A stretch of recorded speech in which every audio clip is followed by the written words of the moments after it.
Câncer de pulmão, 90% deles está ligado ao uso do tabagismo, né? Tá? Ele é um câncer que geralmente é diagnosticado mais tarde, né? A gente não costuma fazer diagnósticos precoces, tá?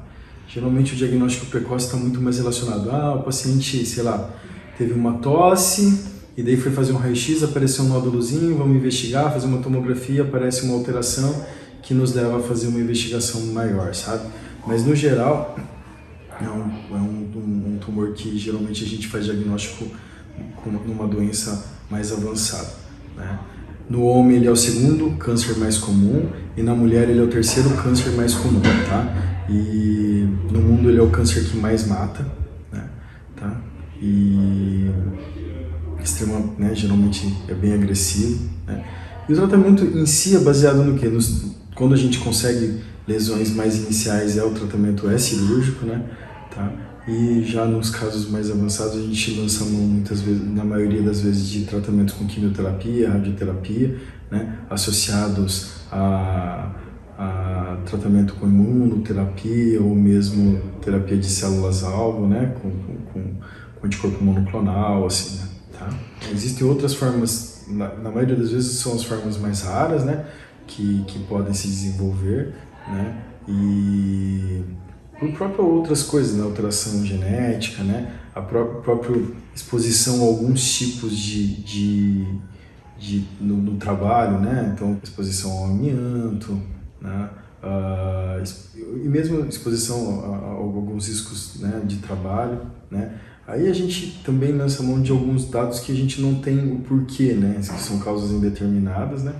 Onde a pessoa pode ter algumas alterações genéticas que levam a fatores a ser mais predisposta ao desenvolvimento do câncer, né? No dia 29 de agosto nós tivemos a data do Dia Mundial de Combate ao Tabagismo, né?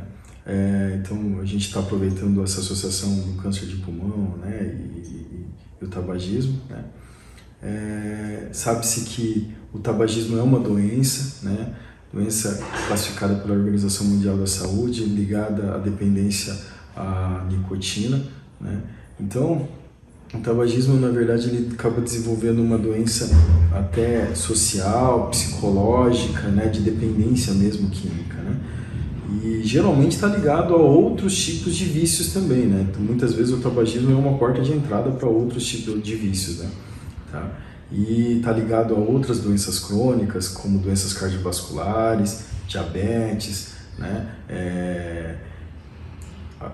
Derrame, AVC, né? E vários tipos de cânceres, né? Então, câncer de pulmão, câncer de cabeça e pescoço, né? Câncer de laringe, boca, câncer de pulmão, câncer de rim, câncer de bexiga, algumas leucemias, né? Então, ele está realmente ligado a vários tipos de doenças, né? E por isso essa campanha é tão importante, né? E até realmente assim, estabelecido um dia de combate ao tabagismo. O que a gente tem assim que aparentemente nos mostra é que esses dispositivos eletrônicos, né? Eles têm uma associação muito maior com a dependência, sabe? Então existem substâncias ali que provavelmente devem causar muito mais dependência do que o cigarro normal, tá? E já existem dados assim de que ele pode fazer uma pneumonite inflamatória muito mais agressiva do que uma pneumonia geralmente do cigarro, né? E já existem estudos mostrando que esses pacientes que desenvolvem essa pneumonite relacionada ao tabagismo, né, desses cigarros eletrônicos, né, com risco de óbito de 25%. Né? Então, estou falando de um único evento, né, do que ele pode causar, né? Mas a associação em relação aos outros efeitos, como no tabagismo normal, ele deve estar causando também, né? E com esse vício muito mais viciante do que um cigarro normal.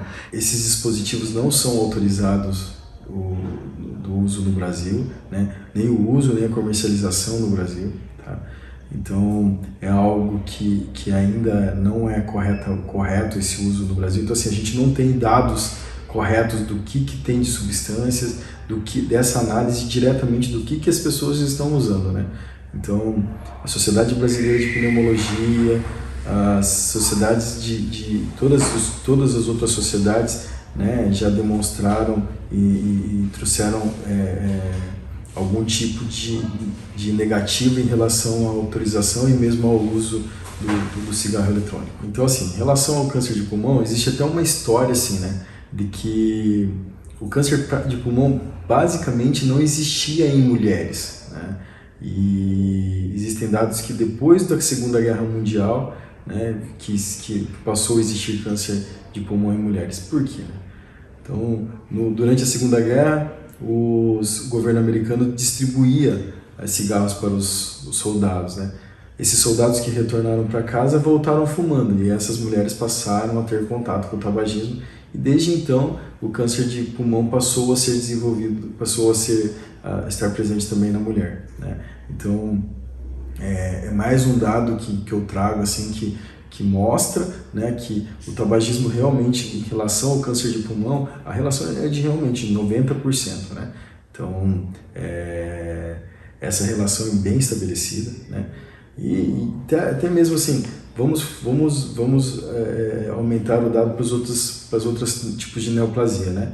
Então, cerca de 30% dos pacientes com câncer, né, em algum momento tiveram contato com o tabagismo, né? E ainda o tabagismo relacionado ao câncer, ele está responsável a 30% de morte, né, de complicação do tratamento do câncer, né? Fora que pro próprio tratamento do câncer, né, a pessoa manter o tabagismo, isso piora o tratamento, piora a resposta ao tratamento, né, e até mesmo o suportar o tratamento. Esses pacientes têm mais problemas, né, para suportar o tratamento, que já é agressivo.